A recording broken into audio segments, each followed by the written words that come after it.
के बाहरी हिस्से में एक पुराना और सुनसान कुआं था। गांव वाले कहते थे कि वह कुआं श्रापित है। कोई भी उसकी ओर जाने की हिम्मत नहीं करता था, खासकर रात के समय।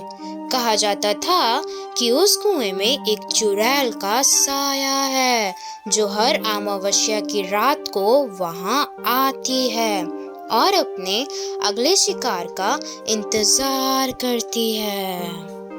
कहानी के अनुसार वर्षों पहले एक औरत जिसका नाम सुरभि था, अपने पति और सास के अत्याचार से तंग आकर उसी कुएं में कूदकर उसने अपनी जान दे दी थी। मरते समय उसने श्राप दिया था कि कोई भी औरत जो इस कुएं के पास आएगी उसकी वही हालत होगी जो मेरी हुई थी। सुरभि की आत्मा ने धीरे धीरे चुड़ैल का रूप ले लिया और अब वह हर रात कुएं के पास किसी की जान लेने के लिए मंडराती है।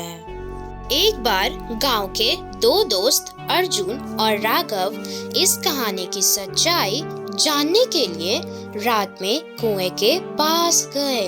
अमावस्या की काली रात थी और पूरे गांव में सन्नाटा छाया हुआ था। जैसे ही वे कुएं के पास पहुंचे, उन्हें एक अजीब सी ठंडी हवा महसूस हुई। अर्जुन ने मजाक में कहा, अरे ये सब बकवास है, यहाँ कोई चुड़ैल नहीं है।